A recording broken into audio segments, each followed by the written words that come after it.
Hi, it's Rachel, the co-founder of Debbie, and this is Money Therapy. Is it just me, or does it feel like there are more and more scams out there every single day, and that the scams are getting more innovative? They're getting more complicated and more believable, honestly. It's actually gotten so bad that the financial columnist for New York Magazine's The Cut got scammed out of $50,000. She actually put $50,000 in a shoebox, taped it, and gave it to some random dude who drove up to her house. This scam is so ridiculous that you're gonna wanna hear the entire story. It spans 3 different phone calls, different organizations, 3 different dudes. It's crazy. So here's what went down. In the morning, Charlotte, who is a writer, gets a phone call from someone claiming to be from Amazon customer support. The person asks her if she's been making purchases because she sees a lot of suspicious activity on her account,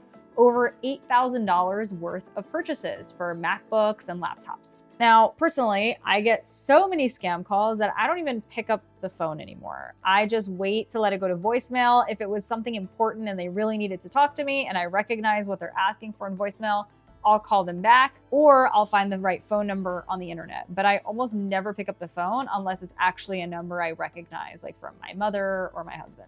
Now, she did something that I would also normally do in this situation, which is go and check my Amazon account. Now, she did that and she saw that there weren't any weird purchases, and she said that to the person on the other line. But the lady from customer support told her, no, it was actually on a business account, a separate account under her name. And Charlotte said that she didn't have a business account. So clearly something was going on, and they identified that maybe she was a victim of identity theft. Now, the first thing I would do if I felt like I was a victim of identity theft and someone started making accounts under my name is I would start to go check my bank accounts and my credit cards to see if any purchases were made there or if it shows up there.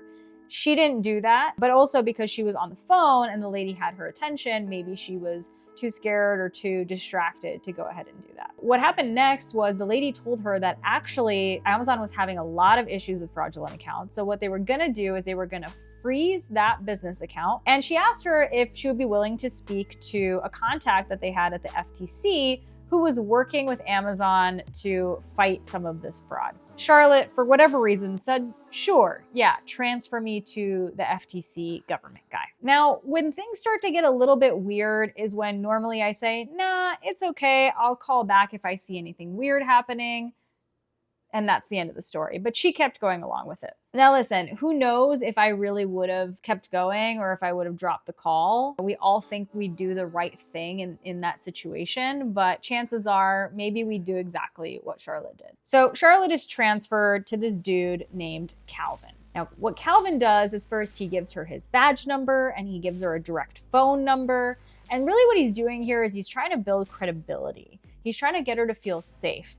Then he reads out some of her personal information, like her address, the last 4 digits of her social security number. She gets super nervous and she starts to feel like, okay, maybe this guy he's either a scammer or he's super legit because he's got all of my information. So she starts to think that maybe he actually works for the government and knows something. He tells her that her name is linked to this massive case and has 22 bank accounts linked under her name, 9 vehicles, and 4 homes. Now, as I'm going through this story, at every step where you hear something really crazy and ludicrous, I'm telling you what I would have done in that situation. But again, maybe I wouldn't have. First thing I would have done is thought, if there's all these properties and vehicles under my name, some of them might be financed and should probably show up on my credit report. I would go ahead and check my Credit Karma, which I do all the time, to see if there's any weird loans under my name. Now, she does not do this, but Calvin also seems very convincing and continues to speak to her about some of the things that he's seeing. So this is where Ish gets really crazy. He basically tells her that one of the cars that's registered under her name was found abandoned at the Texas border full of blood and drugs. And they also found a house in New Mexico that had a ton of cash and drugs smuggled under her name. And that she has warrants out for her arrest in 2 different states, that her name is being linked to these massive criminal enterprises. Now, here's where I'm going to give her a little bit of credit. If this were me in her situation and someone was telling me that there were warrants out for my arrest, I would be pooping my pants in my seat. That being said, This does not seem plausible at all. And again, if you are not in the right state of mind and you're terrified, you might not be thinking about all the plausibilities and actually doing the research. The thing is like I said, either it would have shown up on your credit report, or you would have thought, usually when you buy a home, the buyer needs to be present at closing. If she was not present to buy those homes, how could any criminal buy a home under her name with absolutely no trace on the internet? Not only that, wouldn't detectives also try to establish an alibi before putting out a warrant for somebody's arrest? If they see someone lives in a totally different state and has never traveled to the state that they are investigating in, how would they link the person besides looking at the name? So let me keep going with this story, because let's say I was too scared and anxious to do any of this research and I just kept going along with what the guy was telling me. So what does she do? She starts to Google her name to see if any warrants show up. And of course, no warrant shows up because there is no warrant under her name. But she doesn't know. Is it publicly available? Is it hidden somewhere? Is she just not finding it? Is she too anxious and not Googling it properly? So he asked her if she's used any public Wi-Fi recently. She says, yes, at the airport. It's like, yes, that's unfortunate, because that's usually where these kinds of breaches happen. Again, the goal here is to establish credibility. He's realizing that she's getting antsy. She's starting to get very anxious. And in order to bring her back in and help her feel safe, he's establishing that he has some knowledge and understands the situation. So next, what he tells her in order to keep her from speaking to other people is that these people that have stolen her identity are hardened criminals, that they're probably surveilling her, and that she cannot contact anyone in order to keep them safe. So at this point, the problem is she's still not seeing the angle of the scam, because nobody yet has asked her for any money. They haven't asked her for any personal details. They haven't asked her to click on any links or download any weird files. So she's like, if this is a scam, they haven't yet asked me to do anything that would give up any money. Yet, that's still coming. So this is where things change. The FTC agent tells her that he needs to transfer her to someone at the CIA. She's terrified, but at this point, she feels like she has no choice and she's in too deep. So he transfers her, and the CIA agent tells her his badge number. She doesn't believe him. She's super skeptical at this point. So he tells her to go look up the CIA phone number on the main page, and that he's gonna call her from that number to prove that he's a CIA agent. Lo and behold, what happens? She goes on the website, she sees the phone number, and she gets a phone call from that exact same phone number. So what did he do here?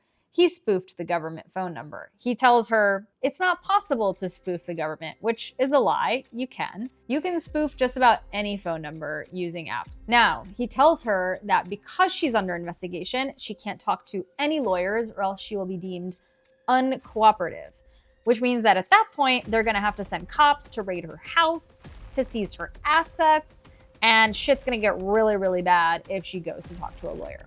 So now she doesn't really believe this guy, but also the chances of something even worse happening is something that's weighing on her mind. What is the solution that they propose?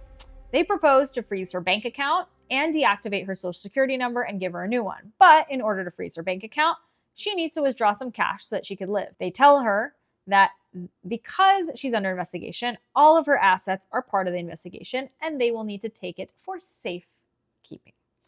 This is the part where they're asking her for money. So they tell her to go take out 50 grand in cash and that a car is gonna come by later in the day to pick it up and to put it in a box, label it, and put her case number on it so that they know it's hers. So the funny thing here is that the entire time this is happening, she kind of doesn't believe any of these people, and yet she still is blindly following their orders, because the threat of what might happen if she doesn't, for whatever reason, sounds worse to her than losing 50 grand to a bunch of scammers. So she goes along with it because she feels she has no choice and doesn't know what might happen, and takes out the 50 grand and hands it over to the dude in the car. Now, the moral of the story here is, first of all, scammers are very good at manipulating people's psychology.